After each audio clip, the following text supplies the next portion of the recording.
Northern Virginia. I'm going to ask the clerk to call the roll. Senator Evans? Here. Delegate Sickle? Here. Senator Zervo? Here. Senator Boysko? Delegate Austin? Delegate McClure? Delegate Delaney? Walter Alcorn? Paul Smedberg? Present. Kate Mattice? Present. Deputy Secretary Michael Sargent? Present. Carried the board. Thank you. I think the next order of business is to get a verbal report out from the chair of the technical working group. And I want to thank Andrew DeVetter for taking on this role and keeping us moving.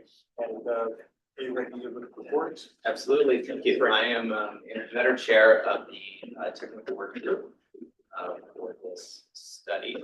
The technical working group met on October 29th at PRTC's offices in Woodbridge. We had a robust discussion on additional revenue sources for further study and evaluation, and a good conversation about the subcommittee's planned work for 2025, which is an item later on. I'll speak more on this in a moment, but the focus of our meeting was about feedback on potential revenue sources and developing the consensus list of 5 for consideration today.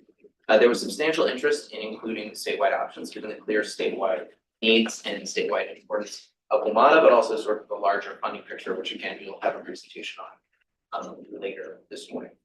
We previewed the presentations that you'll see on statewide transit funding, Televerse impacts on transit, and on recent transit, post-pandemic transit ridership trends in Northern Virginia. The technical working group spent a good amount of time talking about the work plan, so there's a significant pent-up interest at a technical level about the path ahead. And there were a lot of good questions on revenue structure, as well as sort of agency needs. Those are not items for us to solve today, but we put those in the path ahead and the necessary steps to get there. In the end, turn more as this meeting continues, and now we go throughout. And I think there will be questions later. I don't know if we're ready at this point. Okay, our next item is to get a report out from DMV Moves Task Force from Paul Smedberg, co-chair of DMV Moves. Thank you, Senator.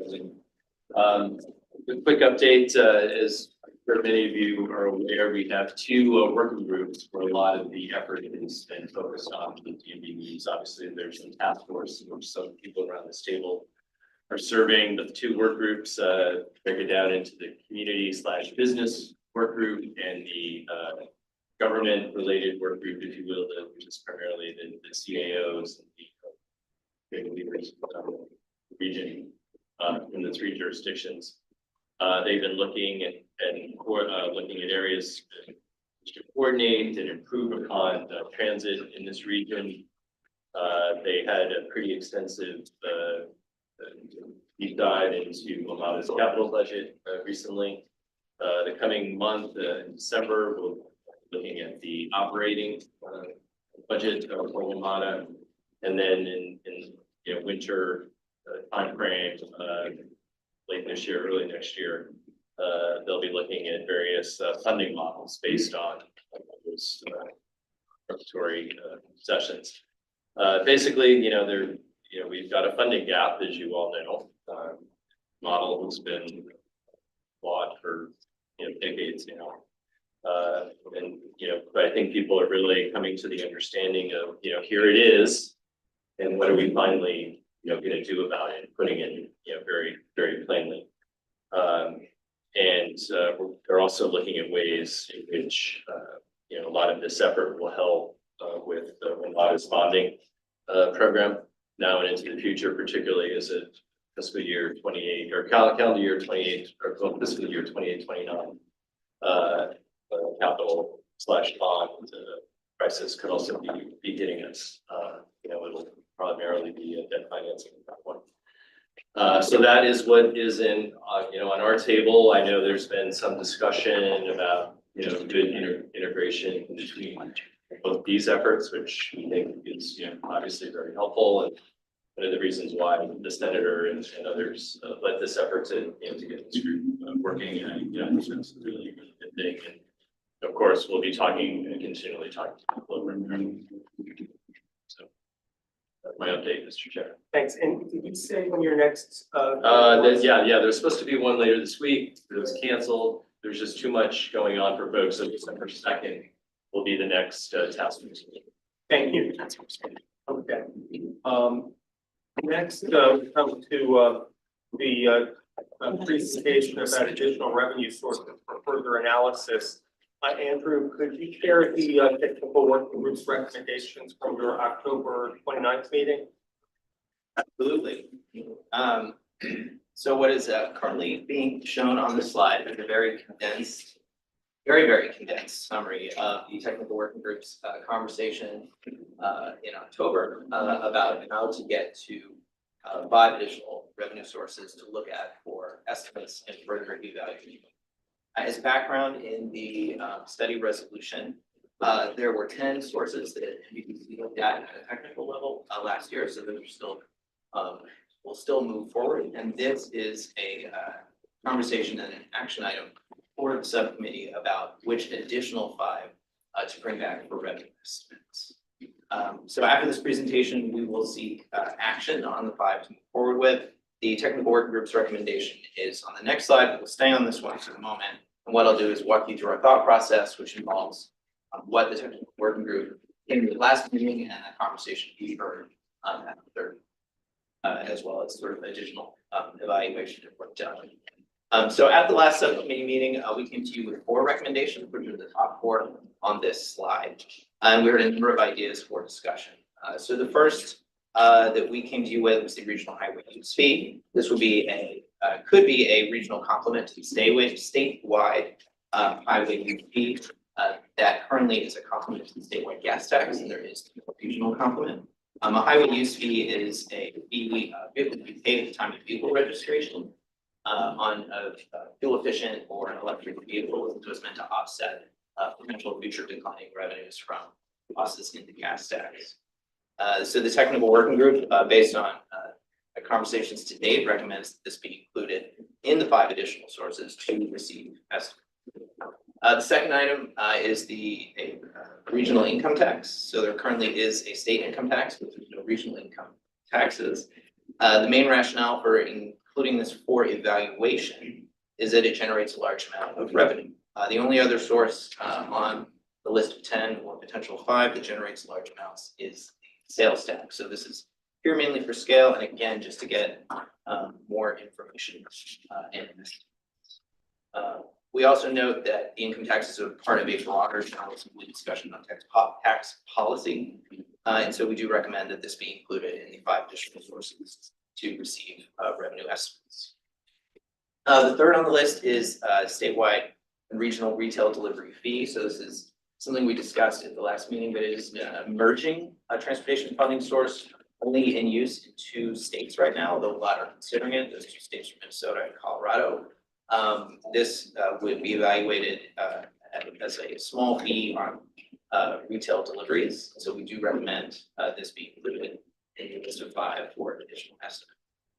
The next item was brought to you at the last meeting. This is land value split rate taxation. This was recommended by one of the technical working group members, ATU 689. It was presented last month. What this is land value split rate taxation is essentially a variation on property tax. So property taxes, I think as we discussed in prior meetings, are a local power and they're applied to the assessed value of the property, which includes its land value and the value of its structure and or its improvements. So right now in most of the country and in Virginia, property tax rates must equally apply to land value as to the value of the structure. And split rate taxation, land value taxation is the concept of applying different property tax rates to the land value and improvements of value.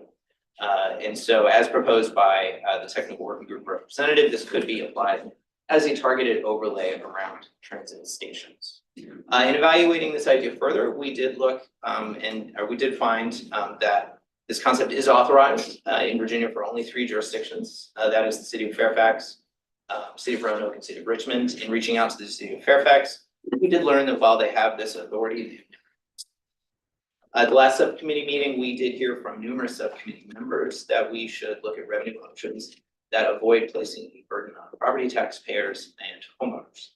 So given the limited fiscal powers in a delinquent state, Virginia's local governments are very reliant on property taxes to meet all sorts of funding needs, more than just transportation, including schools and parks. So for these reasons, we are not recommending the land value tax split rate taxation be included for additional estimates, but we are suggesting that the technical working group take on additional policy analysis on the topic in next year. The next source on the list here is tolling I-66 inside the Belleville. This came directly from subcommittee discussions last month. This source would include tolling additional hours in the reverse direction on I-66 inside the Beltway.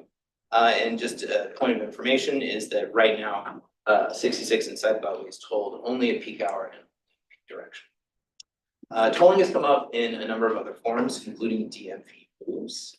And it can potentially alter behavior to encourage transit ridership, which is something there's been a lot of interest in these discussions. There are, however, some pretty significant legal and constitutional constraints to toll revenue in Virginia and its uses. So while that's true for these reasons, we are recommending this be included in the list of 5 to be further evaluated. And given their role in tolling, we look to our VDOT partners to develop these estimates. Additional analysis is required on the legal and constitutional constraints. And so if this moves forward by the subcommittee's actions, we would seek to in addition to getting revenue estimates, continue that through legal analysis. It's important to pair those for evaluation. The next source is kind of more of a broad bucket that we looked at, tourism-focused fees or taxes. This was a suggestion directly from the last. In looking at potential sources that could fit the bill here under this theme, we noted the transit occupancy tax, which is essentially the hotel tax, is already on the list of 10 to be considered or to be evaluated. And so in looking at something new, we looked towards the motor vehicle exist statewide, and it fits the bill for something that's potentially tourism related. So for these broad reasons, we do recommend that the motor vehicle tax be one of the 5 be evaluated for future or for additional estimates.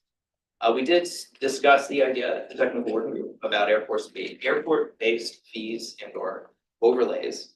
It was noted that if we're thinking about MWA, there is which is obviously outside of Virginia, and in discussions, there's a lot of complications in the federal space. So we did suggest, while not looking at an estimate in this case, just additional conversations with MWA and other stakeholders to further explore the concepts, but keep it separate. Formal additional 5 revenue estimates. The next potential revenue concept is value capture, and discrete sources that fit that category are tax financing and special assessment tax districts. So I think value capture was something we heard about at the last meeting. Tax increment financing is a financing method used by local governments to divert future property tax revenue increases from a defined area towards an economic development project or improvement. And so this can be transportation or not transportation related. Improvements.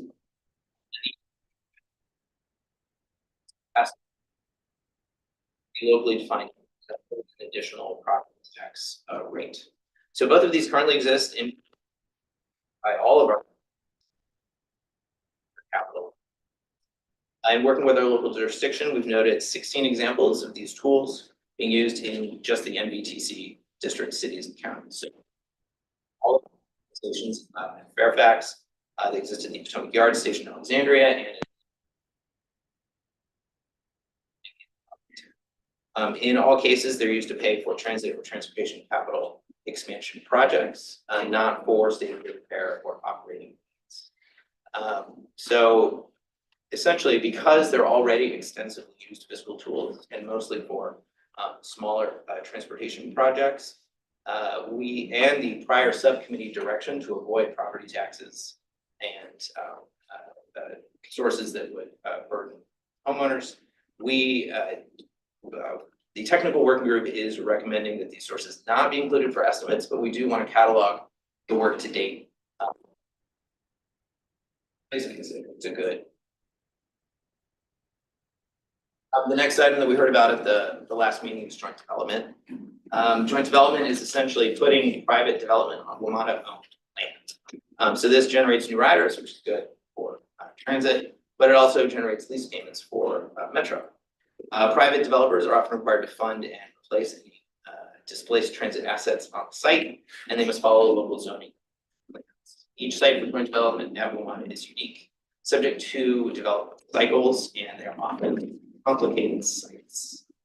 At the last meeting, I noted that WMATA has an aggressive joint development program and is already pursuing opportunities in Virginia across the region.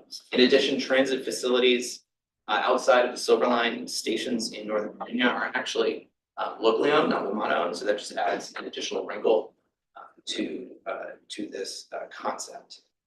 Essentially, because of the extensive nature of the program and the limited revenue potential, the technical fine, but we do add its existing efforts in its joint development strategic plan to the subcommittee. And the last thing on the list here is air rights over transit facilities. So this came up. Again, this came up as part of the subcommittee's discussion. So this potential idea could be a toll road, private development on top to generate revenue. This idea again came from earlier discussions. In those discussions, Supervisor Alcorn suggested we look at some studies of air rights and residents. So we did. We looked into those, which include air rights development over the Silver Line and resident. And we noted that the report found significant economic feasibility and legal challenges to air rights development. So because of those concerns, we, the technical working group, recommends that this not be included.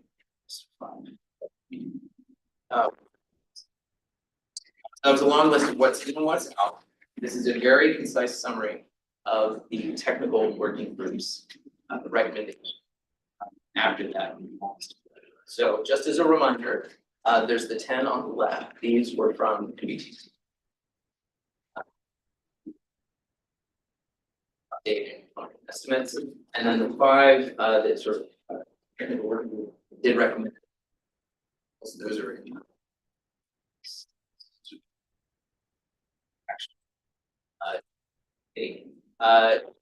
picture reminder. The technical working group would back this committee with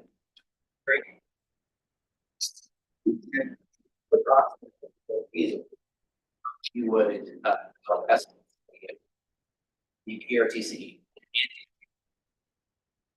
up to obviously some of the 66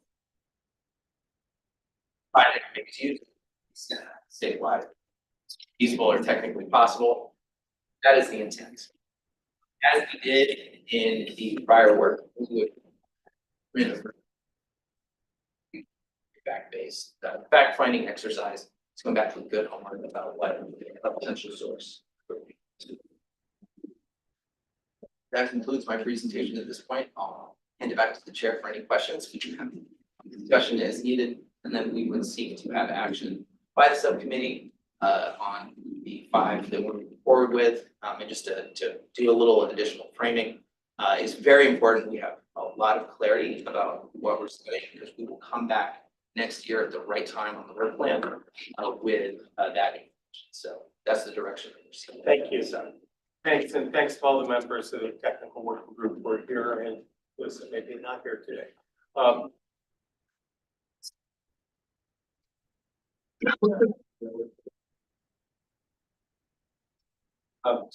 Mr. Chair, my question is, I'm trying to understand what we're doing here. What are we recommending that you all look at 15 potential revenue source, or is that So- proposed action? The proposed action is the 5 and greater.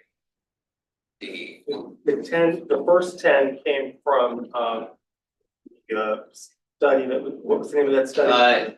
Metro, NBTC's Metro Operating Funding Reform Group. Yeah, and in a resolution, we talked about adding up to 5 additional. Right, so we're in all talking about 15 potential sources. Correct. Good question, Mr. Chair. Yeah, go ahead. So, first of all, with regard to the ones you just ruled out, I'm trying to understand why financing tax districts. I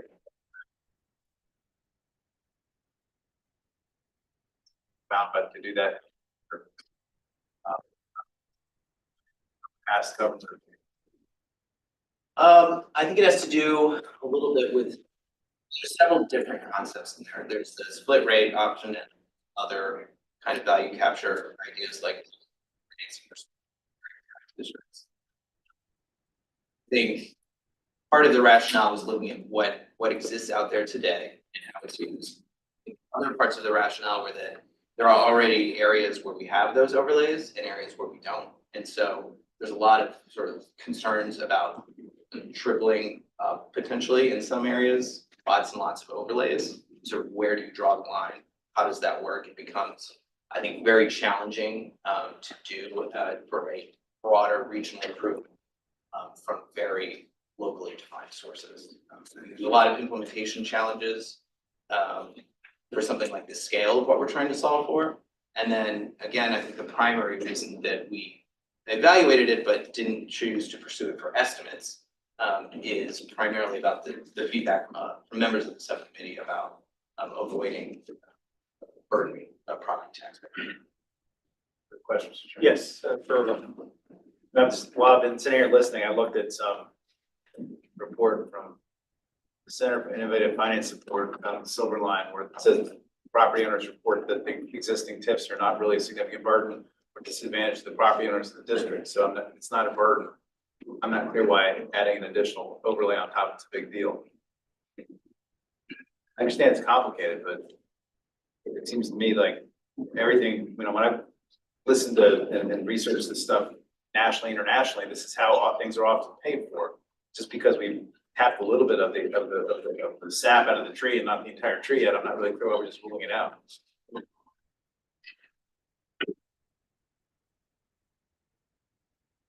other thoughts from the technical work, Supervisor Alcorn? Yeah, if I could, just on that point, yeah, there are a couple things. First of all, the Silver Line stations were built with support from the real estate tax for those commercial property owners in the immediate and then close by area for the metro stations going in there.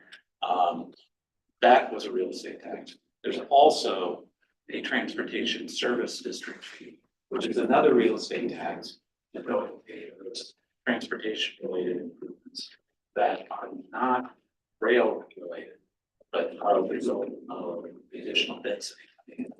So connecting pedestrian infrastructure.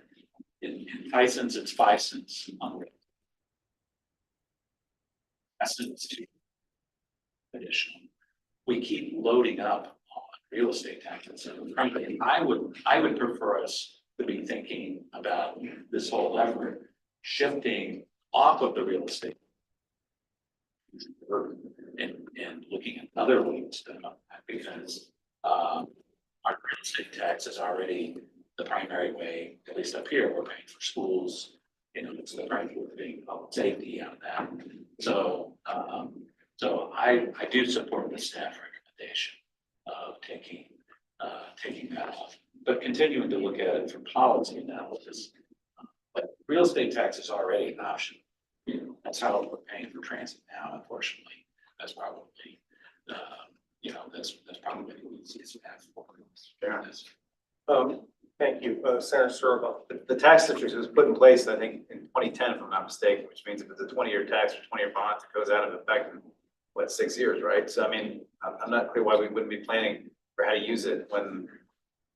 Well, the transportation service district is not, so it has much longer list of projects that are going to be done, and those are actually paid for by residents. But the Silver Line tax, Senator Serba. the one that pays for the actual Silver Line, was put in place 14 years ago, so it should be done in 6 years, right? Well, Phase one, yes. Phase two is going to be ending in about 5 or 6 years. That's correct. And frankly, that was not, that's the only place in the entire metro rail system where surrounding property owners are taxed. So would they be carved out from the future or something? We run into all these fairness issues. Yeah, you know, real estate is not, I think,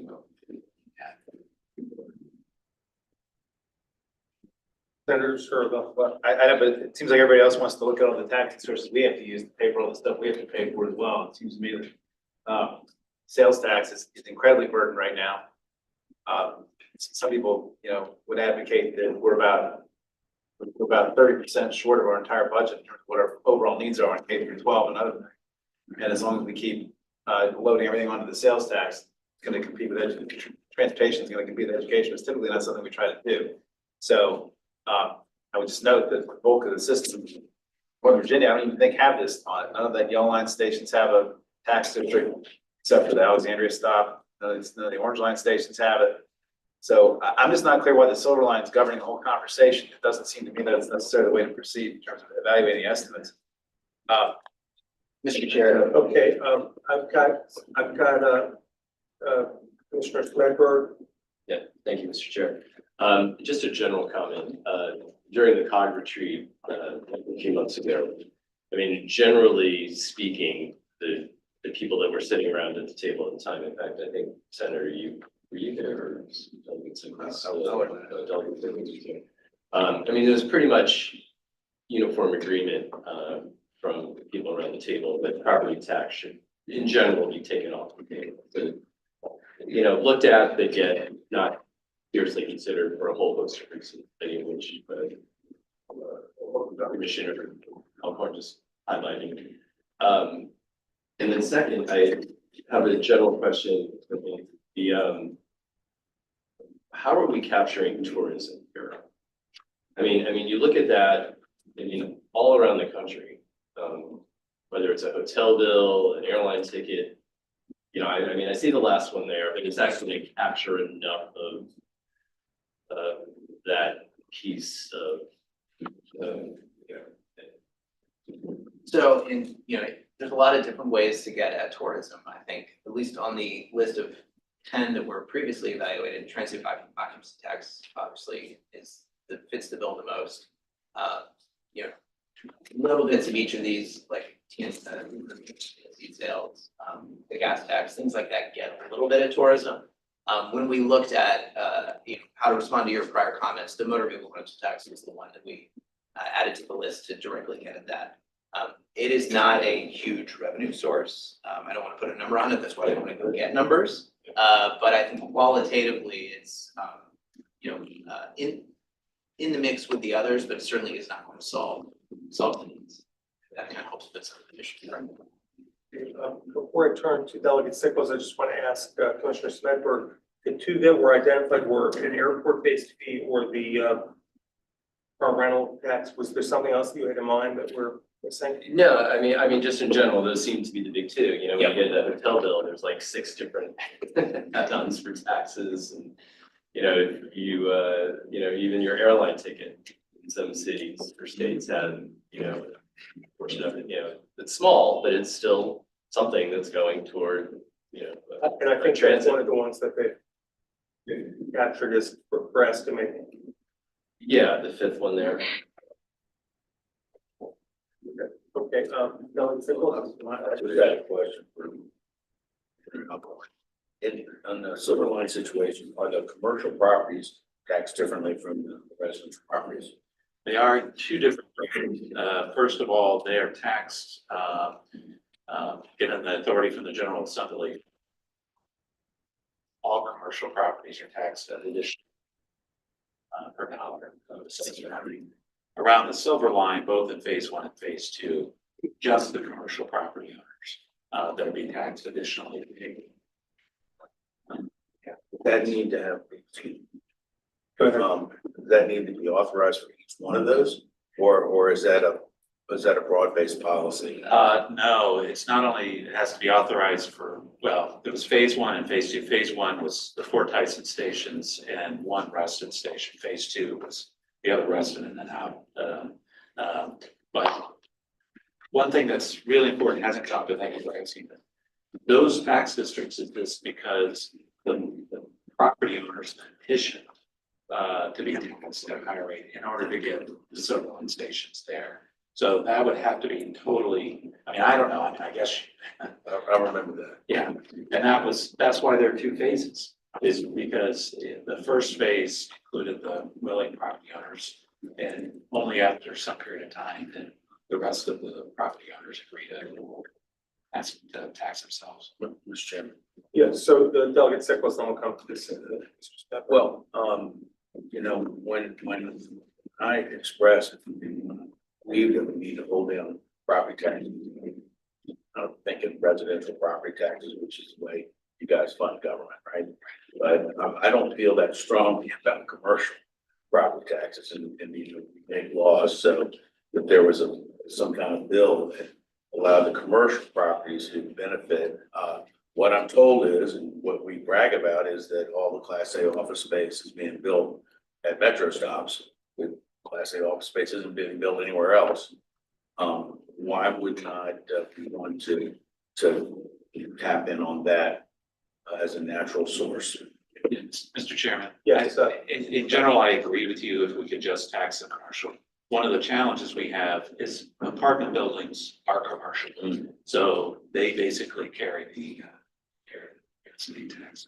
And that is generally passed through. Yeah. And mostly apartments are being built, not condos. Mr. Chair. Yes, Andrew, and then we'll go to.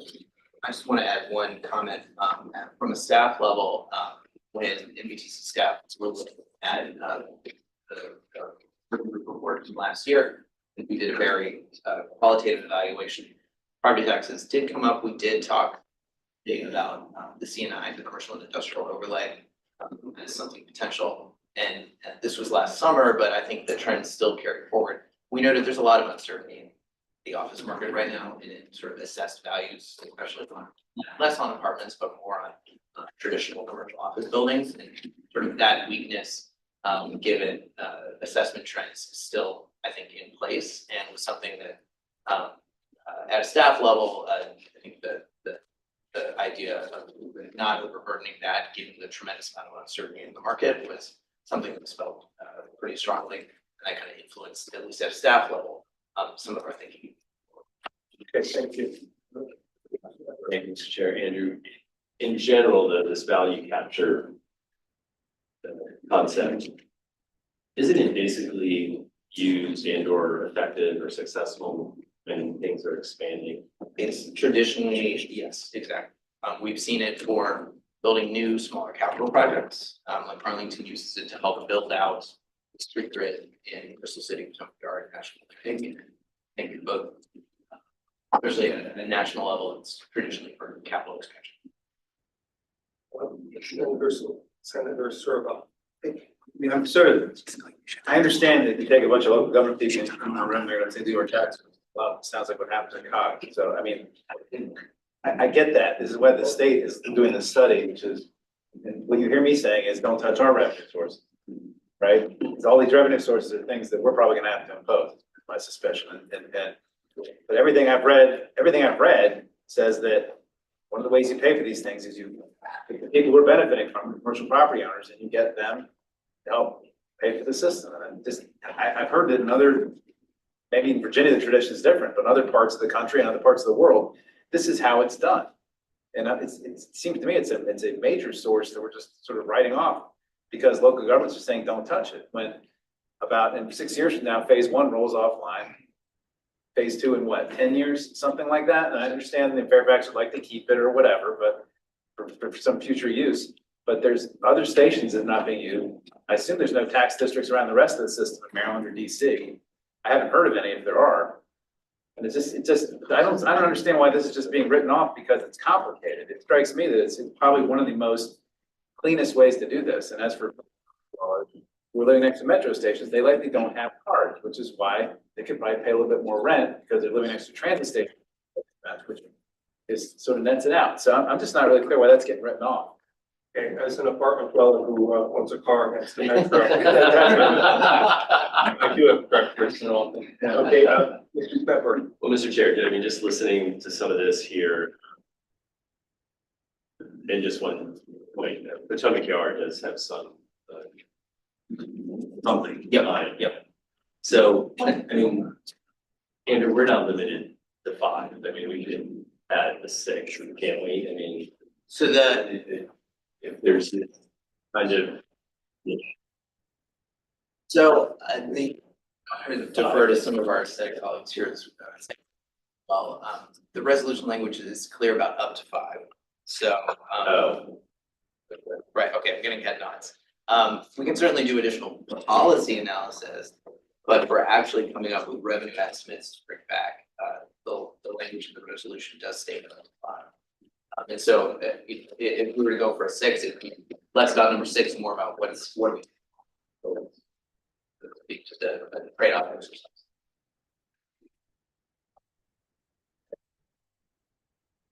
There further questions about, I have one question. Senator Circle? It's on the existing tenant revenue source list. Any other questions I had last meeting? Parking sales tax and parking spot tax. It doesn't look like anything's changed. I can give. So I think we had some discussions with local staff. One concept that came up is that, or one response that came up is, per spot tax kind of lends itself towards more of a like development fee or sort of developer fee type tax.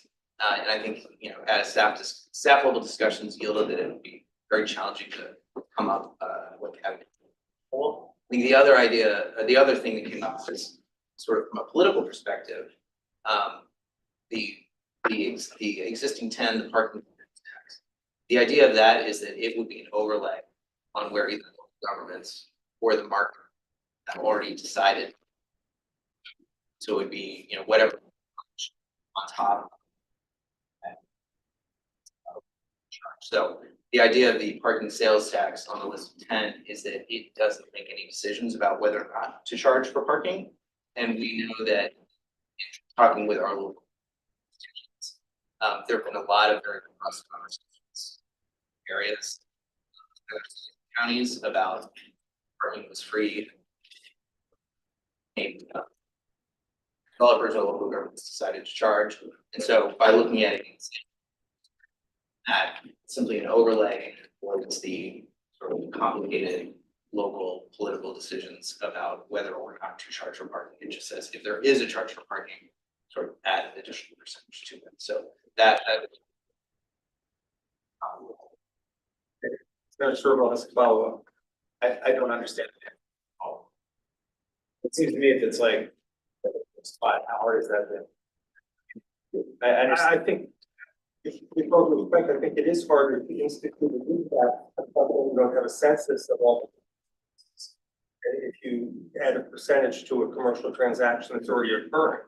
Right, but we do it as a percentage of the, generally, we're charging for parking now around metro stations. So this seems to me like another tax on density around metro stations. I mean, they don't tax for parking most of my district up and down US 1, and there's a zillion parking spots. And I thought one of the goals we're trying to do is change behavior, monetize bad behavior, wagging parking cars and big empty lots. So to me, this is like a prime example of something. And it seems to me it has massive revenue potential given the amount of parking that isn't being charged for right now all around Northern Virginia. And we're trying to push people into transit. It seems to me we want to be disincentivizing parking.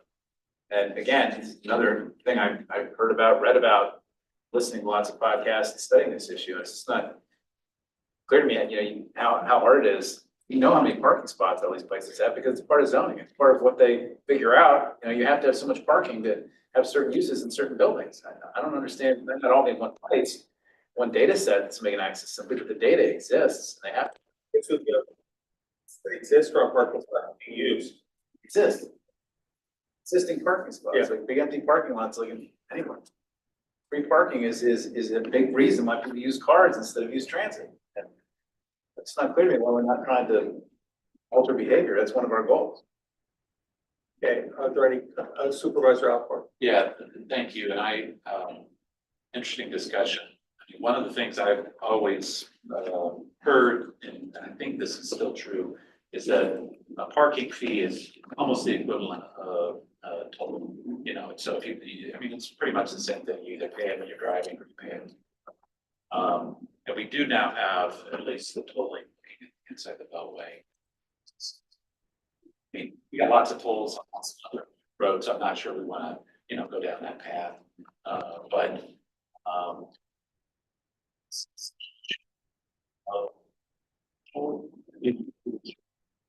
calculate the parking fees or to allocate parking fees. I do know that there are empty parking garages in that, you know, they're legacies, they've been there, they're not being used. So they're also frankly, you know, designed as development for the most part, and some of them are even converting into residential in some of our areas. So I'm not against what certainly what you're asking for, but it is really something to basically tolls. I did want to get back to it sounds like, you know, there's interest from committee members in doing something on the you know, on the real estate tax, whether it's the land value split rate taxation, or is there any interest in taking up any of the others? I guess that's the statement. And frankly, I would just like the floor on the regional income tax. I think that probably does need to stay in there, but frankly, if you look at it, I would like to look at it in terms of possibly not necessarily changing the rate, having some sort of amount that's going to the state would come back to transit. State keeps running surpluses. Okay, I had a bill. Delegate Sickles? You know, when I introduced the bill, to send someone went back to where it came from. People thought it was a, you know, Fairfax plot that was still every month. And I thought it would help poorer jurisdictions where they have wealthy people and the jurisdiction has no access to it at all. So I thought it would help in jurisdictions like that, but you know, we need comprehensive tax reform at the state level, so I would hate to get all this stuff wrapped up in a potential deal someday to do comprehensive tax reform. It's, you know, so necessary. You know, we can't wait till we do that because we need to have services. Maybe it's coming sooner than later. Is there further discussion about the 5 proposed sources proposed by the Executive Group? Scott. Thanks. It's not clear to me why the inside the Beltway 66 tolling fee is on here. I mean, that can only be applied to improvements that benefit things in Arlington, right? I mean, that's by the contract or the silver, yeah, or further out. So there's sort of two ways to think about it. There's constitutional issues with tolling, in Hague's case, which says that toll revenues is whatever improvements would benefit the sort of toll payers using the corridor. So it is large. But not all orange or silver Large, lines. so more broadly speaking.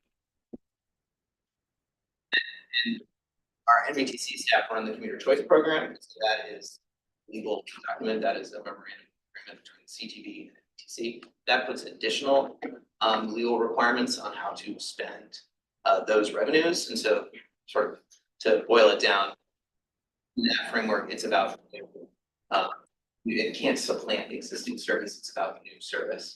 And we have at a staff level, I think, a very good relationship with our DRBT colleagues about making sure something does benefit the toll payer. We call it that. So that's kind of, those are the existing constitutional frameworks and carry that kind of forward. So, Mr. Chairman, I'm clear where we have a revenue thing on here, the only benefits like half the system in Nova and the system overall, I come up with system-wide solutions. So I'm gonna take that as interest in removing that or Supervisor Osborne. Yeah, I would strongly recommend keeping that one, in part because basically, you know, we now have a weird situation where, that was based on a day when people went to Fairfax County. And I think as we'll see in later slides, there are more jobs in Northern Virginia now than in DC. Quite a few more jobs, and that's going to continue for a while. Yet our whole structure is set up with the opposite thinking. So, there's some fairness issues associated with that. And frankly, it's a matter that have to be turned on, you know, so there are legally issues that are have to be made. And frankly, we already have commuters going from Virginia into DC that are paying full. So why aren't we basically asking people that are in DC to so that's part of it. The question about the proportionality, this would not be widespread.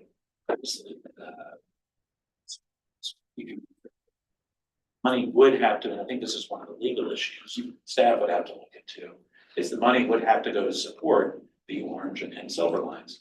Well, those are two big, you know, costs that have to be supported one way or another. So there might have to be some on. But if we're also going to start going back and looking at taxing commercial property owners, even metro stations, we're going to run into similar issues.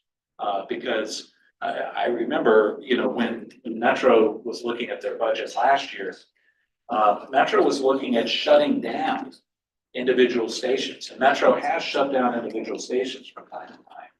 And so are we going to have a system where the landowners are actually paying a tax for the station that's closed?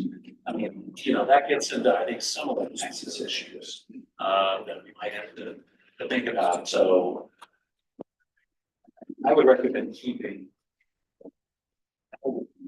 that way as something to study and quantify. Let me ask the group, if we were to keep the 5 recommended by staff, but continue to do some additional research on land value tax, split rate taxation, if that would be agreeable. Yeah, in other words, not just totally dismissing it, but doing some additional research on that, perhaps short of concrete dollar estimates, but to report back to the group at our first meeting after the General Assembly session on that possibility. We can bring back additional policy. We've already a little bit to process. Certainly do that. It would fit with our product need, which I'll talk later when we get to the work plan about certain follow-ups and other large items which we plan on bringing back kind of in memo form or presentation formats. It would need to stop short. So it's simple. Before we leave this topic, are there constitutional or other legal issues with taxing every parking garage in DMV? Oh, in DMV. Well, it would be a regional tax, right? I don't think so. What about in Virginia? We just taxed every commercial park operation in Virginia. In Northern Virginia. Okay, yes. I'd have to look into it more, but I think theoretically we could. So that is partially the concept behind the existing parking sales tax as the tenant. So what staff did last year is actually look to what the district does. And it is a percentage-based sales tax on parking transactions for off-street parking. So it doesn't include meters. Doesn't include apartments, but it doesn't include metro stations. But would include, for example, the parking garage in this building can be paid, you know, a one-time fee or a monthly fee, or potentially if it were locally operated, which is, you know, it's a mix on that in our cities and counties, because they all do it differently. That was what was explored in the list of 10. So but that is not gonna be further explored, or it is for this. We'll update the numbers. Oh, Yeah, we had numbers, prior, they were fiscal 5, we would essentially update them in concert with, and get them for PRTC. Probably not get them statewide, but it's something we'd have to evaluate. It'll get simple. yeah, I don't know if you need to say why, but, is it a significant, well, I guess it would be, depending on what you charge. But Correct. what is DC charging? And I know they don't, High, it's they like, can't pay their metric. correct, I think it's around 14. Pretty high. It's above their general sales tax rate. Generate is a decent. I feel like it's less than 100 million, but more than 50. We can certainly go pull that number, but it went down during the pandemic, but they use it to help pay their metro. Okay, Deputy Secretary Sergeant? Yes, sir, just wanted to weigh in. So I think the governor has been very clear. He thinks Virginians are overtaxed and not support additional taxes being put on the table, especially when there just has been no real push to get Metro to try and rein in its highest in class costs. But I think for your all's purposes, as you're looking into these, I mean, it's hard to argue against Senator Servel's point that you can't just keep pushing things to the state level when the state's been taking on a greater share of the transit funding. So to just take something like the value capture concept off the table when the whole concept is that the people who are most directly benefiting from the service, capital, whatever's being provided are the ones that would bear some of the costs. I think to me that just seems like an egregious oversight. The administration will not be supporting any new taxes, period. I think folks have made their voices heard on higher taxes fairly recently. Said, I think there's a lot of considerations that should be given further thought here. Thank you.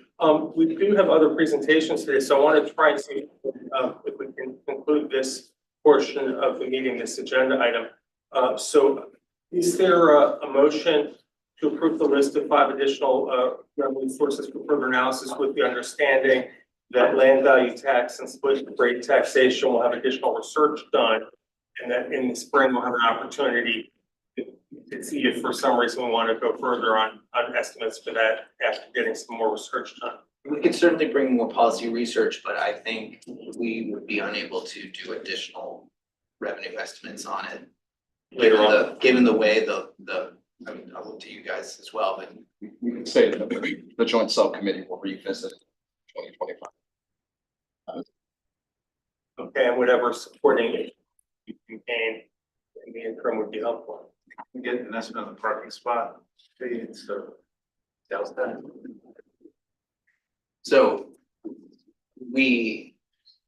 so I think what technical working group staff need is a very clear list of the 5 for estimates.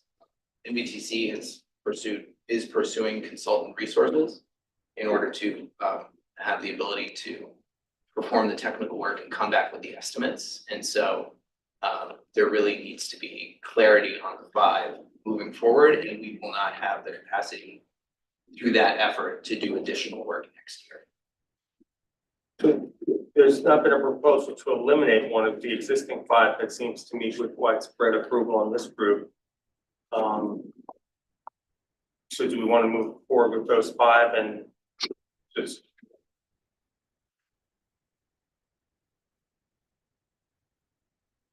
charge for the interim for now in that regard? So, Okay, so my question, Mr. Chairman, was about whether we're gonna get a report on parking spot fees, not a parking sales tax. Or it's complicated.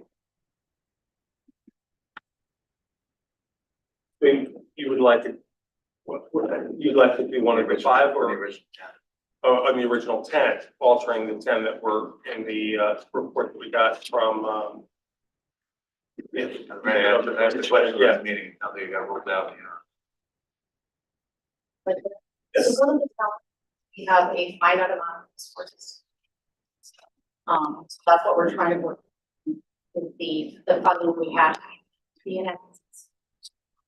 The assessment that was done by the technical work on both There's actually a lot of research would be necessary to do the assessment.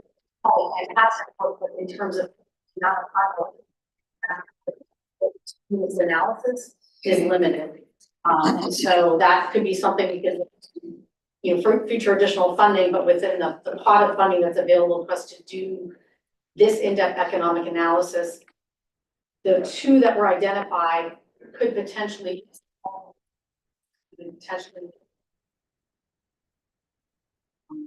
part of the funding challenges associated with this subcommittee work. There wasn't additional resources. Senator Servo. So helpful maybe if MBTC could give us the cost of those additional ones. And then 3 senior appropriators on here might be able to find you some more money. Okay, sounds like you're compromise. Okay, so we had a motion from Mr. Alcorn and a second from Delegate Sickles. And I guess we need to call the roll on that. Senator Evan, Aye. Delegate Sickles. Aye. Senator Servo, Aye. Senator Boysko, Delegate Delaney, Delegate Austin, Delegate McClure, Walter Alcorn. Aye. Paul Smedberg. Aye. Kate Mattice, I Deputy Secretary Michael Sargent. No. Ayes 6, noes 1. Okay, so that motion passes. Now we have some presentations. I'm going to ask Andrew to tee up the first presentation on the facing the cliff of the pandemic lasting impact from Danny Plogger, the Executive Director of the Virginia Transit Association. Absolutely, Chair Evan. Flower on the Zoom, and he walk us through some state law transit. That a little bit of framing on this. Obviously, this subcommittee is about per title needs of transit in Northern Virginia. So we've had a very sort of NBTC PRTC Northern Virginia Metro VRE focused conversation. However, our local agencies, as well as VRE and Metro, all benefit from the funds in the Commonwealth fund participating in statewide transit conversations. And so Annie is going to put a lot of framing and perspective about communication.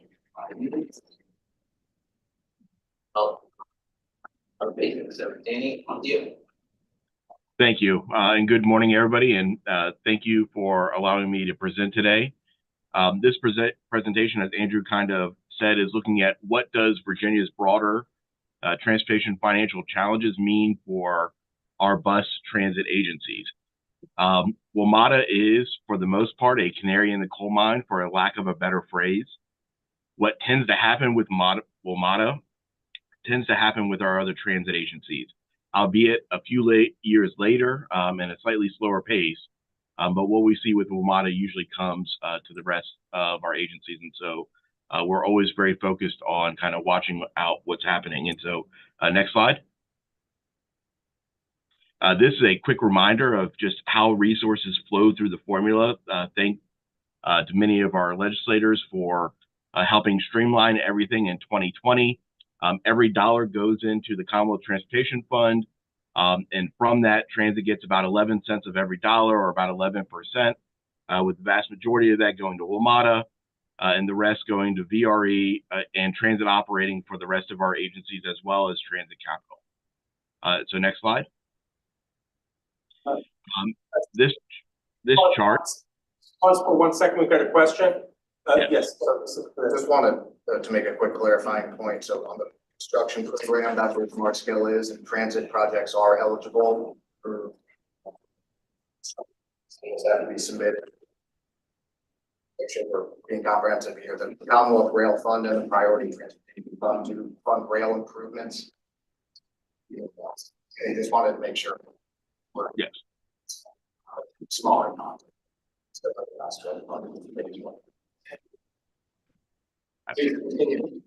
Thank you, Deputy Secretary. This chart just shows it excludes WMATA and VRE, but the blue bars represent the operating expenses of our transit agencies, our bus transit agencies, minus any federal formula support, which comes down to the state. The orange bars represent our state's operating fund support, and the estimates are based on the Commonwealth's revenue projections. And the green line is the ratio between the two. In 2024, it was about 28% of our operating expenses was covered by the operating support from the state, and is projected to continue to trend down to 18% in 2030. And so the operating support on the state level is not keeping up with the overall expenses of our agencies, which for the most part are very staff employee related cost or basis. The goal is to try to keep it around 25%. That is historically around where it usually is. And so as it starts trending down, raises a lot of concerns from our transit agencies. Next slide. So this table just puts the kind of graph into a little bit of more numbers. It shows from 2027 to 2030, we are looking at a $229 million operating shortfall. 75% of our operating expenses are related to employee costs, wages, benefits, etc. And with Virginia's unemployment around 3%, many of our agencies are competing with nearly every blue collar industry looking for workers. And that has been a challenge for a lot of them because they need to stay financially competitive with other employment opportunities. It's also a challenge to ensure that we keep our current workforce that we've invested heavily in. And sometimes that's just as difficult as attracting additional workers to our transit agencies from other industries or other businesses. Next slide. So this is very similar to slide 3, except for it's extrapolating out the impact of the shortfall to Northern Virginia's bus transit agencies. Again, this does not look at WMATA or VRE, just the other bus agencies in Northern Virginia. The one thing to note is that the percentages are lower, and that is primarily due to how federal transit operating support is distributed to the region and attributed to each transit agency. It's pretty complicated, so I'll leave it to NVTC staff to explain if y'all are all interested. But the bottom line is that we are anticipating the same trends happening in Northern Virginia as we're starting to see downstate in regards to a discrepancy or shortfall in the operating support compared to the increased costs to maintain our transit agencies. Next slide. And this just puts into a table what the previous chart did. The key takeaway is the impact of Northern Virginia's bus agencies is estimated to be about $20 million shortfall by 2030. And next slide. We are seeing similar issues. This graph shows the identified transit capital needs compared to the state's available funds for transit capital based on Virginia's forecasted revenues. I do want to give Secretary Miller and his team at DRPT a bunch of credit. These are not pie in the sky wants. Over the last several years, DRPT has worked with our transit agencies to drill down to identify the honest, realistic, and achievable needs. And that's really what this chart shows. These capital shortfalls are just to maintain our transit systems as they are today, not really looking at an extensive amount of expansion. And so next slide. And this is the table for the previous graph. In addition to the $229 million operating shortfall between 2027 and 2030, we're estimating about a $252 million capital shortfall as well. And again, these operating and capital shortfalls are based on maintaining our current transit systems and services as they are today. And then next slide. Very short today, but before I end, I want to make a couple of points. This is more than just a WMATA or Northern Virginia issue. The transit funding cliff is impacting the entire Commonwealth. We have 18 agencies that are receiving less operating support this fiscal year than previous fiscal years, and we expect that to grow as the differential between available operating support and their projected expenditures. And this is just bigger than transit. On the road side, we are seeing an ever-increasing crossover from roadway construction over to maintenance, and I anticipate that that will continue. And so any statewide solutions for more revenue into the CTF will lift all boats, benefiting WMATA, VRE, our bus agencies, as well as our roadway construction and maintenance pods. So thank you again for the opportunity to present this morning and your work on this important issue, and I'll be glad to take any other questions. Thank you. Are there other questions for Mr. Plugger? Yes, Kate. Yeah, Mr. Chair. So, Danny, can you speak a little bit about the increase in costs for transit that you've seen over the last couple of years? Is it planned expansion? Is it cost of labor? What are the things that are affecting the transit system, either Commonwealth-wide or in Northern Virginia? A lot of the increased costs are very similar to other industries, and it's employees, attracting, retaining, and growing the workforce.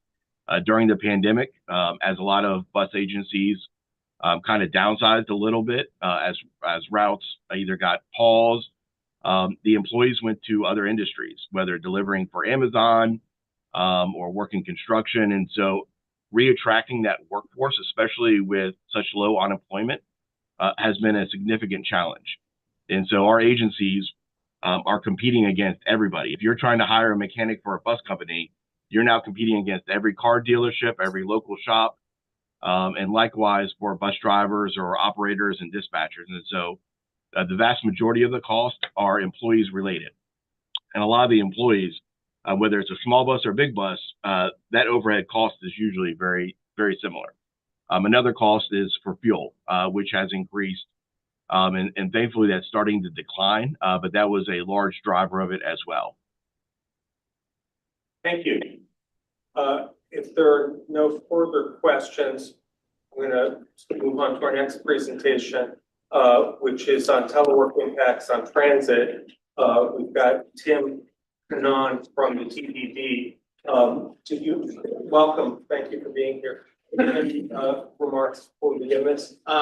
Just a brief remark that this presentation is in response to questions asked by subcommittee members in prior meetings, but it's also something that is directly mentioned in the SJ28 legislation on a topic that needs to be discussed. So you'll see that theme as we get to presentations. So I just want to kind of put that in perspective. Obviously, telework has had a huge impact on transit trends and is a big part of the picture for how we continue product. Is that deep? Be here. I'm the planning data and research director working with the and part of my job is measure and assess and try to understand how travel, as all travel, whether it's work-related travel or just personal travel, and sometimes a component of that is and how that fits into our understanding. So I'm going to talk a little bit about some of the prior to the pandemic and how the pandemic changed some of that. So now in terms of see how that might inform our understanding of telework in the region and just how we're using commercial space. And then what are next slide. As I mentioned before the pandemic, one of our targets is to understand travel. We have a number of legacy data collection programs, our regional travel survey, our state of the commute survey, which is all intended to collect information about not just what is occurring, but the characteristics of those who are moving. What all that means, and one of our legacy surveys is the state of the commute survey, in which statistically represent an example of all those who are involved with work-related travel or business travel. And we've always had questions about why they took how often they spell work. And we collect this data every 3 years, so we have a nice legacy of this data. We'll do some longitudinal analysis. In 2022, we did introduce 3 new questions to the survey, where we better want to understand what influence the pandemic had on their choices to telework or not to telework, and how difficult or challenging the pandemic and this new normal that we're slowly coming to understanding how that might have influenced it. So before this, at the Metropolitan Planning Organization, the TPB level, we had our focus on telework was to get people to get out of the single occupant vehicles, and one of the ways to do that would be to telework more, or to take transit more, to get a car. All part of the policy framework was to get people out of their vehicle. really to be able to offer more choices in how to get around the region. So a lot of our focus on teleworking was really aimed at that characteristic of getting out of that single occupancy vehicle. And what we saw during the pandemic, of course, was that every aspiration we might have had with respect to telework was certainly achieved, because those of us who all had jobs that were fortunate enough to allow us to telework, we certainly took advantage of that, knowing that a lot of people unfortunately didn't have that choice and still had. That explosion in telework also created, vast declines in other types of travel. And even as we're coming out of the pandemic, we see that there still has an impact of, we're slower to get back to the office. A lot more other activities certainly took off, and we see that bearing out in some of the data has influenced other choices such as use of education. Next slide, please. This is, I'm not going to dwell too much on the data slides, but what we do see is the orange or pinkish bar, that last bar in each one of those travel modes is the most recent survey in 2022. And we see that those who drove alone, that share decreased quite substantially, as well as did the use of public transportation or transit, in favor of and offset by a vast explosion in teleworking, even in 2022, which, as we were already starting to come out of the pandemic. So we see that bearing out in the data. Next slide, please.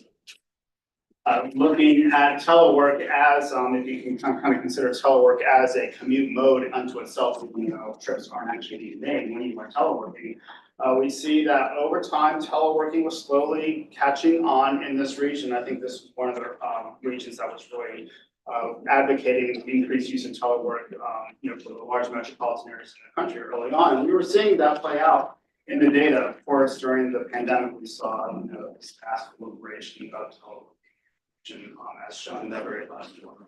Next slide, please. Can I ask on the previous slide, when you say telework, does that mean they telework at least once a week or once a week? It's somewhere in between full time and once a week. I think it's like several times a week, but it's at least several times a week. Okay. And this is just another illustration where we see the huge increase of in the influence of telework. And so we also do see that traveling alone continues to increase in use of. And how does telework factor into that?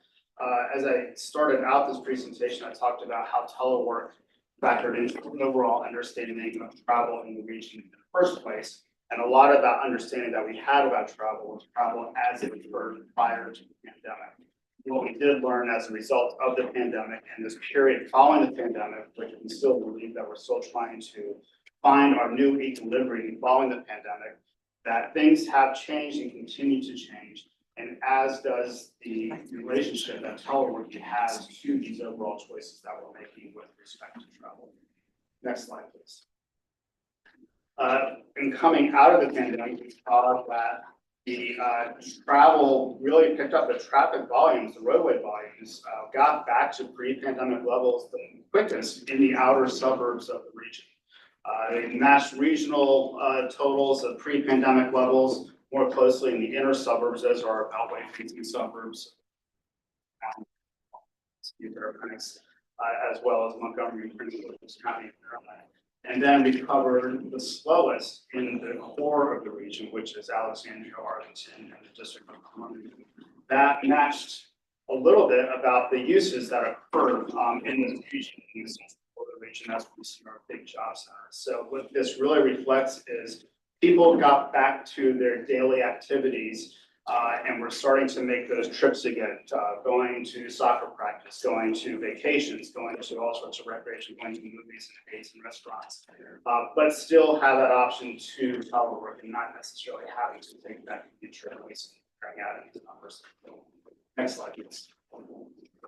One of the big things that is of concern for us in this region, in a lot of metropolitan areas, but in one of the great things about telework in this region was that I think economically we were able to respond to, we had an economic composition that was like focused more on the services and professional services in this region. So it really lent itself to increased teleworking, and there was like sort of a comparably less disruption of those activities in this region compared to other regions.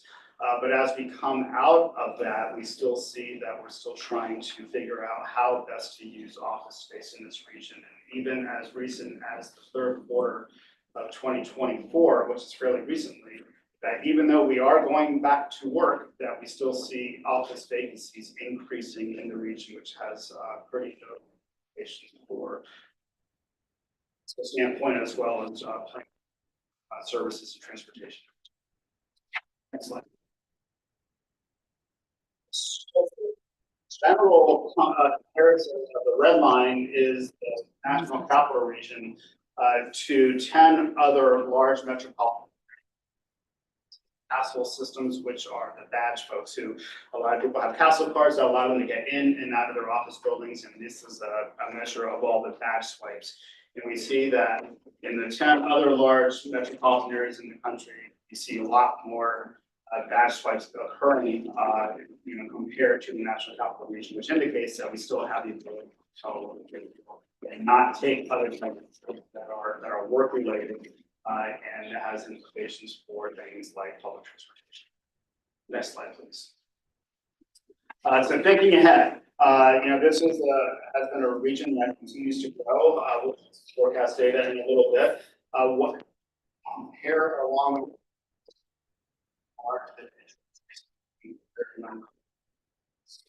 that too. You have enough right now that's called vision. We put that out 20 and really in the short term, we're trying to better understand what is the new normal. And our belief is that we are not quite there yet. We don't understand that's a moving target as of now, and we're trying to settle into some sort of equilibrium to establish itself. We know that things aren't the way they were during the pandemic. We know that they weren't the way they were immediately after the pandemic, but we're still making adjustments to our behavior and to the choices that we make. Looking farther out in that planning horizon, we do know that there's some other factors that will need to be accounted for as we undertake our planning, such as the issues associated with climate change and global economic considerations with that. And then even looking farther out in the cone of uncertainty within the planning horizon, we have other types of disruptors that we have to account for in transportation planning, such as how AI our work interact in the workplace, as well as increased urbanization and the trends and the patterns that come along with it. Our long-range forecast that we do have here, one of the things in looking out to the future is to understand is that the number of jobs in this region will grow faster than the number of people who fill those jobs.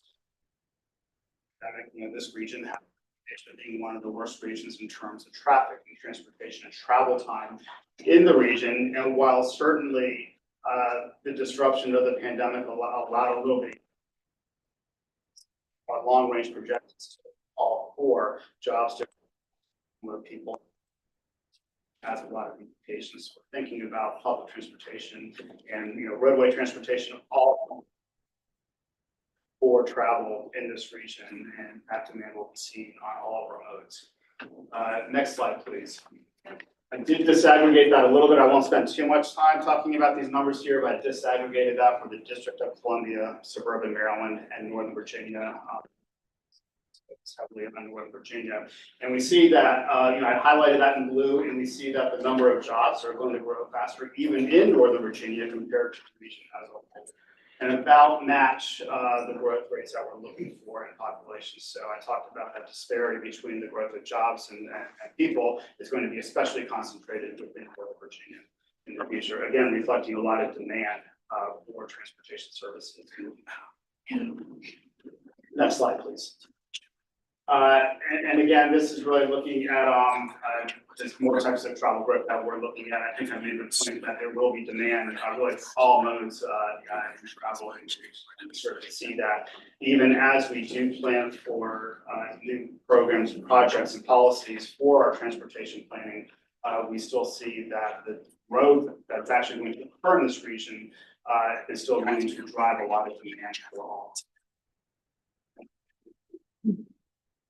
And I believe this here is growth in modal use of different types of work trips during the region. And we see that according to the model, factoring in future growth as well as proposed projects that are within our long-range transportation plan, that there will be sufficient growth in transit. Transit growth will grow faster than single occupant people for work travel. And we see the certainly of growth in telework in this region, that there's still a lot of reasons to understand the need for future organizations. That's it. I'll stop there. If anybody has any questions, I'll pass the answer. Thank you for the presentation. I think I have a question, which is, you said you compared us to, I think, 10 other cities or metropolitan areas. Aside from the presence of the federal government here, is there anything else that makes us different that we should be factoring in?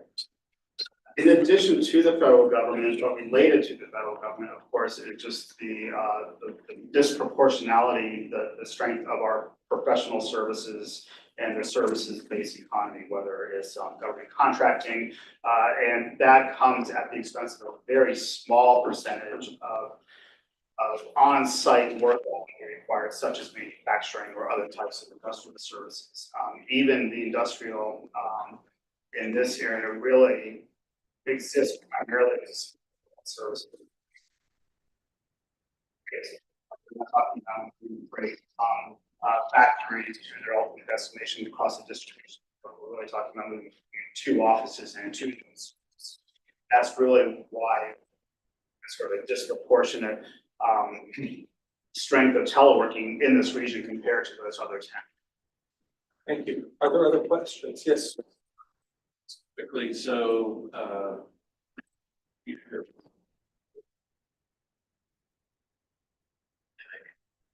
I know departmental goals, right? I'm just wondering, you know, it looks like 28% and 20. Oh.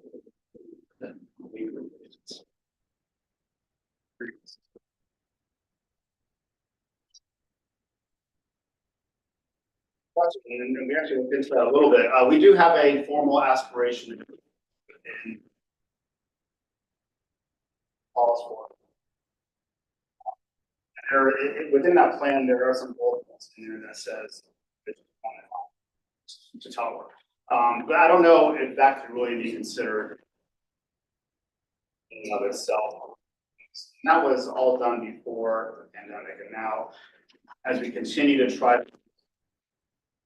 that teleworking has travel in this region, I think how that might inform future wording.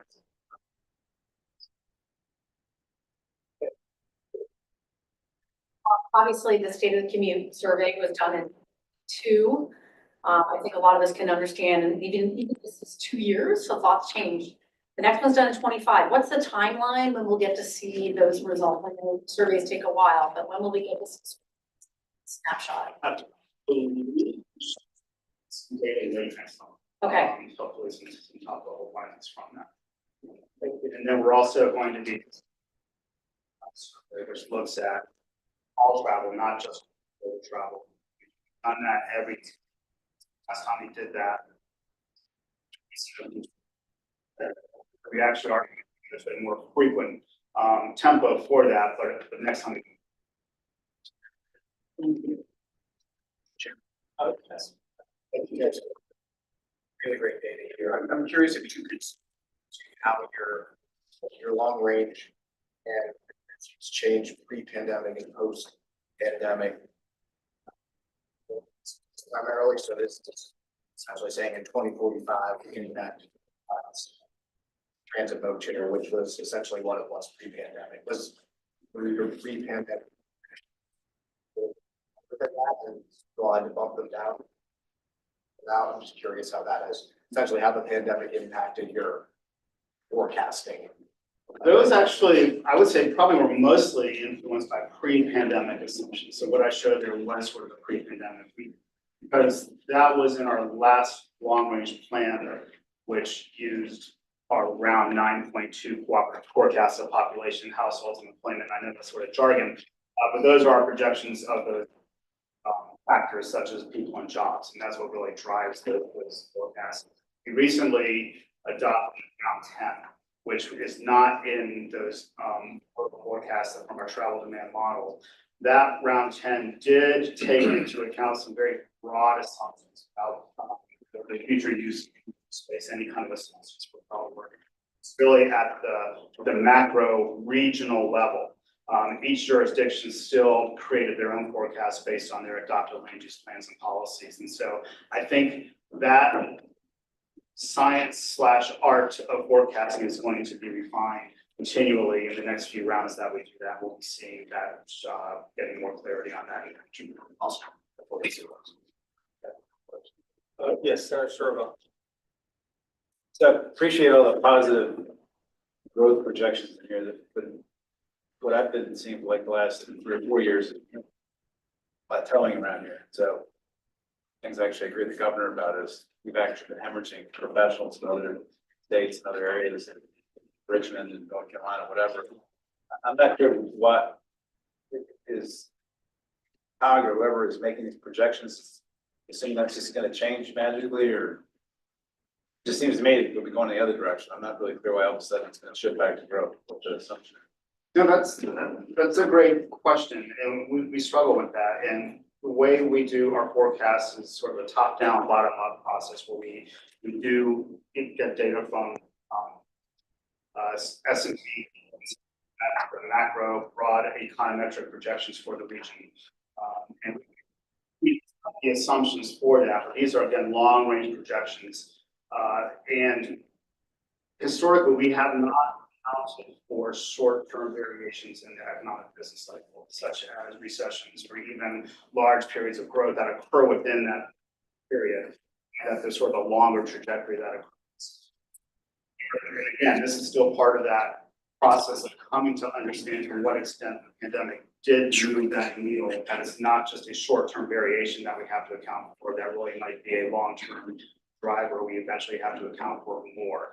When we did the round 10 forecast, that was really within just a couple of years of the onset of the pandemic. So I think to the extent that we could understand anything, we try to make broad assumptions about growth at the time. I think one of the beauties of doing forecast updates every few years or so, you have the chance to look at what recent trends are that might inform those future decisions. So it's sort of an iterative process that feeds itself. But in terms of the long range, we're still trying to understand what, hemorrhages or any kind of variations that are occurring in the next few years might truly be affecting that larger trajectory of growth or not. And if we feel like it is, if that's a continued thing in the short term and that is bigger than we thought it would be, I think that would be accounted for in the slopes of the future for us. Thank you for the presentation, for the question. We're coming up next on our next presentation is post-pandemic transit trends from Sophie Spiliopoulos, who's the program manager here. Going to be see if you want to do some presentation or any comments. Just to give reframing like prior presentations, this is a topic that is very much by the subcommittee and also they have to reference. So if you can kind of walk us through what we're seeing, very much a different picture of transit ridership before and after the pandemic that is changing, and our transit agencies are changing their service patterns. They operate along with that. So we give a high level overview of those trends.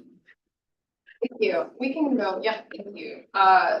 So I'm going to begin at a national level and just kind of set the scene. So by the end of 2023 and the calendar year,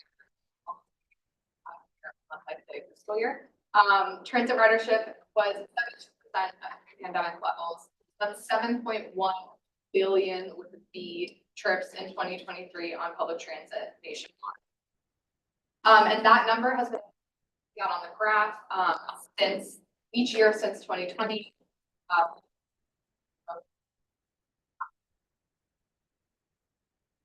An interesting thing I want to note on this slide before we moved on was that according to a recent APTA policy brief, transit ridership is recovering faster outside of large metro areas. And Tim kind of alluded to a little bit, but smaller metro areas serve less. So transit ridership there rebounds faster as people have to get back to their jobs.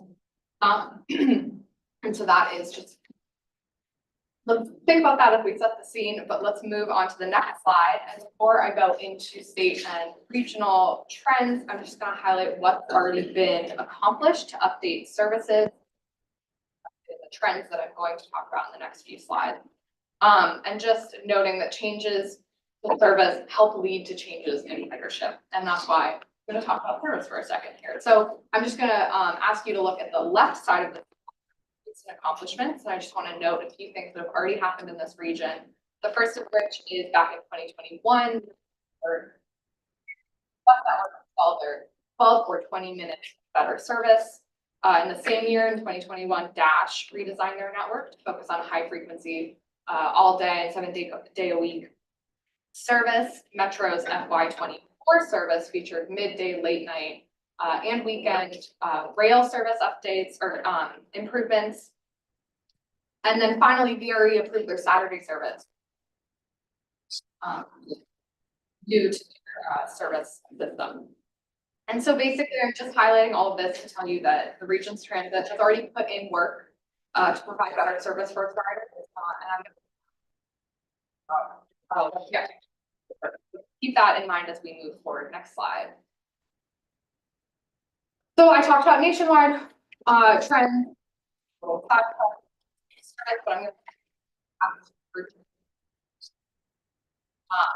Virginia transit ridership has continued to recover each year since 2020. Year over year ridership continues to grow. You can see that this graph here is showing you broken down by statewide bus ridership all along the left. That's Metro, that's Metro Rail ridership.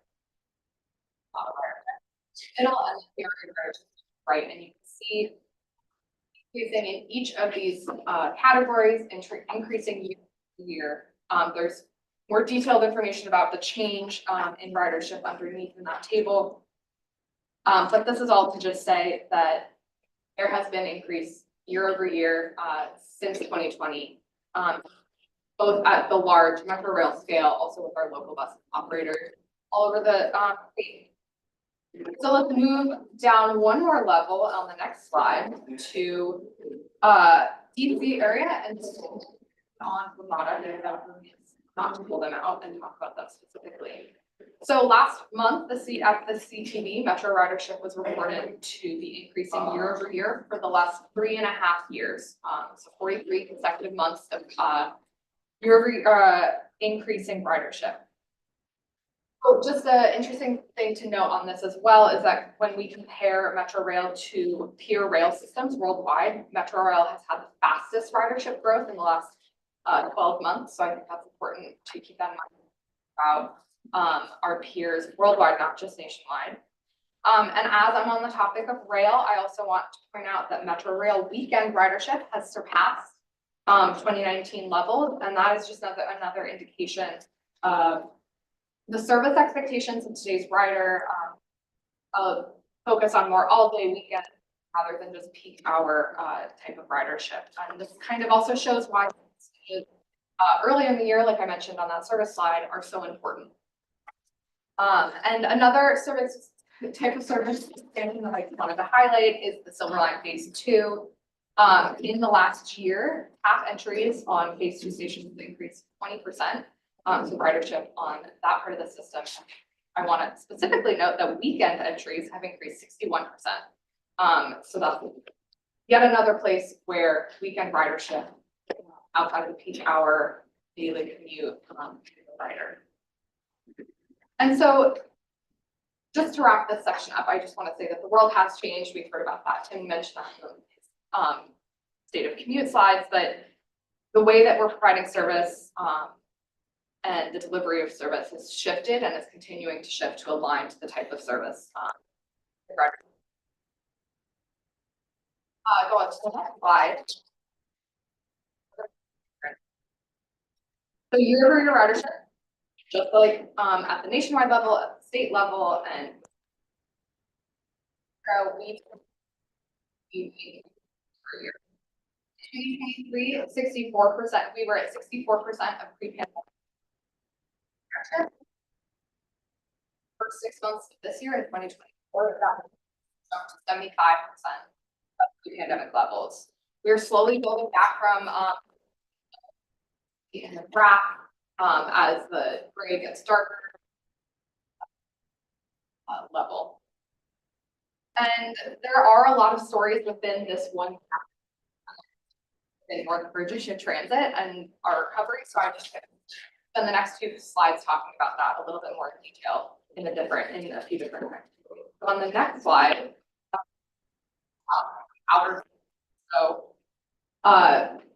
the jurisdictions that are served by parts of VRE, Loudoun County Transit, and OmniRide, historically, these jurisdictions have more commuter-based service, and their ridership moves more into urban centers.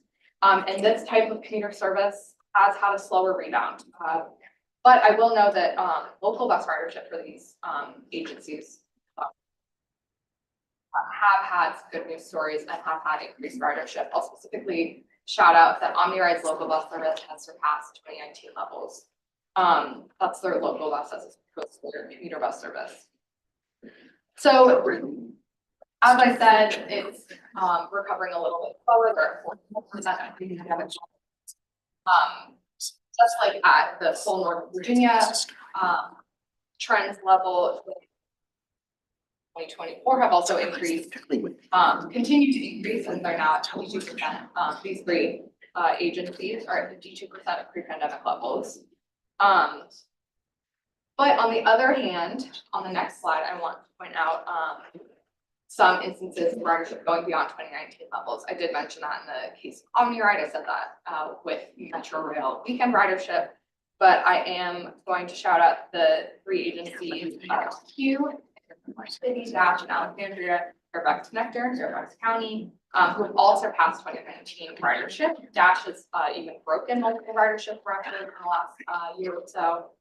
And all three are showing further growth in the first 6 months of 2024. That's something I've said 3 times now, but in all of these instances, we are continuing to see growth, even from when I pulled numbers at the end of 2023 to the numbers that we're looking at for the first 6 months of 2024. So on the next slide, we are, as promised, going to circle back to the service slide. And because obviously we can't talk about ridership without talking about service, they're inherently interconnected. And so, as I've said, services have shifted to align with different ridership patterns that we've seen emerge after the pandemic. People are just traveling in a different way. And so I just wanted to highlight 2 recent. So just a few projects that are in the works to continue to provide better service for our riders. So the first of which is the Long Bridge, which allow VRE to run reverse trains or rail system. And the other one I wanted to note is post 2025, which includes improving service specifically. Remember that weekend ridership was pretty strong. We continue to support that on the bus side. So I talked about what's been done, how we're recovering at all levels. We saw that ridership here and transit is responding to riders' needs. And things are different than before the pandemic, and so the location services align with that. And we even talked about what's yet to come for transit in our region. Happy to answer any questions. Thank you for your presentation. Other questions for Sophie? Yeah. Now we have, as our final agenda item today is our subcommittee work plan for 2025. So walk us through the proposed work plan. I think members have a copy of it. Absolutely, there's not a slide for this, it's a copy and posted, and staff posted it online as well. So big picture, the work plan for 2025 is set 4 meetings for the joint committee, and we have a number of technical working group meetings in between to help get materials ready, vet anything at the staff level. Big picture, the first meeting would be in March or April. The idea is after, and then we have them strategically placed for November. So working at materials ready. The first meeting is to primarily go over sort of existing funding structures. But at each meeting, what we intend to do is have an update from the technical working group meeting, go over any relevant information to share from the DMV moves. We intend on close coordination where possible, especially sharing of need resources. So that will be something we will work closely with WMATA and COG staff on, and I'll just depend on the cadence of both of those efforts. What we've done in the rest of these meetings is really set a path to talk about revenue structure, give a little bit of time to come back with the consultant work. So that's why in meeting 6, we have reviewing the detailed revenue estimates to give a little bit of time for that work to get underway. But in meeting 5, we want to bring a sample qualitative matrix that was discussed at the last meeting. This group, make sure we've gotten it right, and then that way we can go to the right amount of homework for meeting 6. We've also weaved a number of follow-up items as well as legislative requirements strategically in to various meetings here. In part time flow, in part we don't want these meetings to stretch.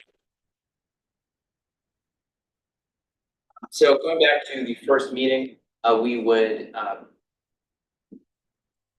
go all over the tasks and bring them primarily to memos. So right now what we're doing at staff level is down what the requirements are, what's been asked, and things that don't necessarily need to be presentations. We'll follow up in the next 4 months. Numbers, their presentations, time to do that unnecessary homework. We'll get started on structure, and then meeting 6, as I said, go over those estimates, look at some projections, and then continue to advance. Meeting 7, we would go over transit agency. And then primarily is to figure out what those larger capital and operating needs are that we are trying to solve for. And then that way the subcommittee could get started on any preliminary direction that it wishes to pursue. And then meeting 8 would have strategically timed the adoption of recommendations, which is not something for the technical working group, that is a responsibility. A number of items in here are references to budget language where certain peer cost comparisons would come back to this committee and or pieces of the legislation. For example, the appropriate use of local bus services. We intend on at least bringing in history of some of those conversations between local bus and metro bus and sort of framing up a conversation, seeing what our colleagues at DMV Moves are up to in the space, and then we can plug that into the work plan as appropriate. So this is the broad path forward. I think the technical work group is very interested in talking about this and kind of hearing about how we're going to address this work. Obviously, some of these items could change, but this is the broad cadence that we are recommending to present. Thank you. Are there questions or comments on the was Ralph's one? Thank you. So my main question is, under the meeting 6, the main bullet, coordination of industry-wide cost containment rules. Yep. So, I know DMV Moves is also working on that. I just want to make sure that the time, would that be ready to go earlier, or what are we seeing? It's a good question. DMV Moves I think as Mr. Spenberg mentioned, there's a lot of subcommittees getting started at a staff level. There's a lot of different timing on that, so not sure exactly when we can bring certain things, but we certainly want to. And that is broadly about, big picture, where can WMATA, but also all of our transit agencies combined. So that's gonna be something we'll have to be very, mindful and flexible on, and we definitely want to bring it. This language does address that, but this language is very specific, from the, SJ28 legislation, so we want to make sure we get that marked. We do intend, one of the items for consultant effort is to help with this. And so part of the reason it's timed at 6 is to get that underway, get that work done, to get it March, April, pretty fast of a turnaround time. So that gives us time to get there, but we can certainly preview, and share anything more broadly in that space earlier. Absolutely. That would be great to channel my administration. Anticipate that question. And this is going to cover both capital and operating costs, correct? For the examination of cost savings, I believe so, yeah. Okay, I think that would be helpful if possible. Okay.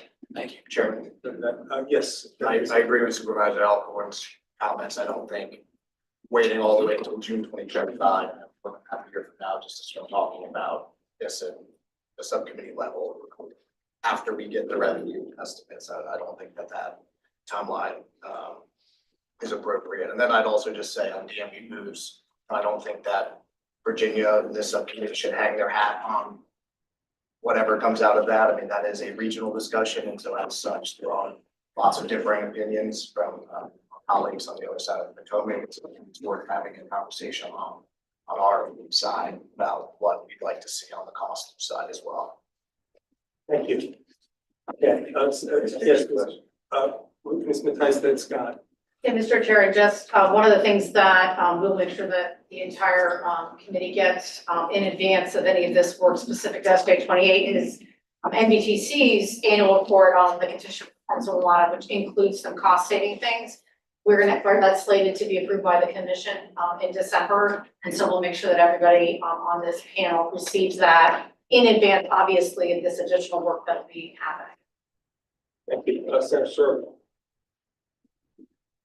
Just curious how this framework would work if we appropriated funds for a consultant to give us our parking spot estimate and a real estate tax estimate, because the budget would be final probably beginning of April. Not on wood. And the funds appropriate consultant there. I don't know how long it would take them to produce those estimates relative to what you all are doing its other estimates. Just trying to make sure they're not going to come too late. I appreciate your concern. That is precisely the timing challenge that we've been grappling with, as if we were to look for funds to be appropriated in this budget cycle. I think, we're obviously would like to continue to chat about the scope and get that, but indeed the work would not be able to commence until we had the July 1.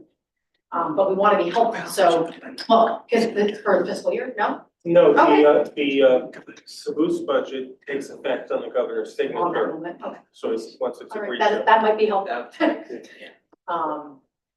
But what we want to do is obviously confirm the scope, and then, work with the team to figure out what the timeline to be able to provide meaningful, work back. But we also have the ability to do this as long as we conclude in time.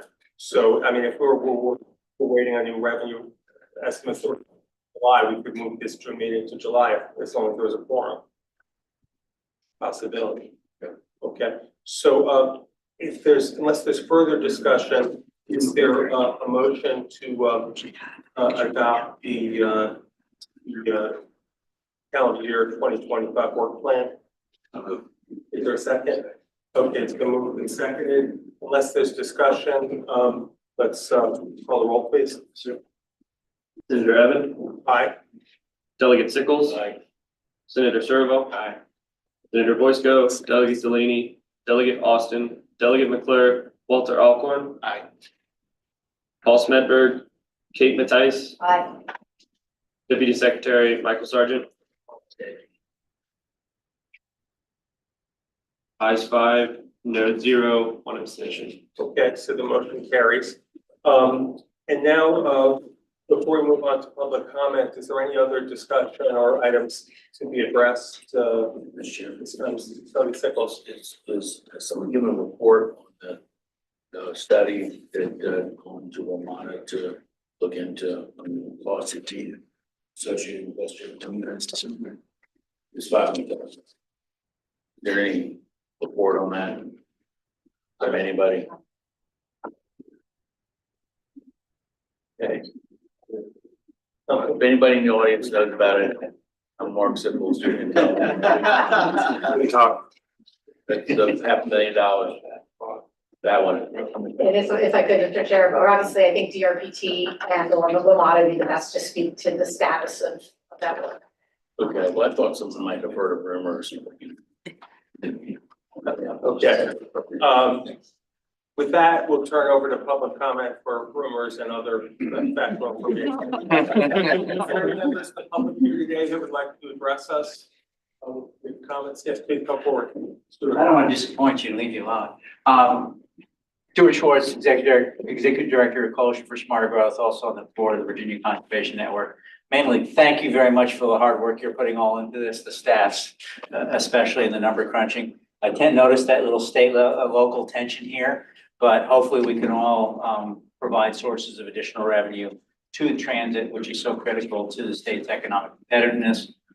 Climate change is here. I'm very worried that we're not going to get any federal action for the next 4 years. So that puts the onus on each of us in each of our regions to do the best we can. And Virginia, Maryland, Washington, D.C. region can be an international leader in this. We know it's economically competitive to invest in transit and transit-oriented development. So please find the sources we need to do this. In addition, consider what you can shift from existing locked-in sources, existing tax revenues. You haven't talked about that. It may be considered a third rail in this discussion, but I think we have to think about reallocating priorities to make this happen. Thank you. Thank you. Any other members of the public with any comment? Okay. With that, we are adjourned from this meeting. Thank you all for being here.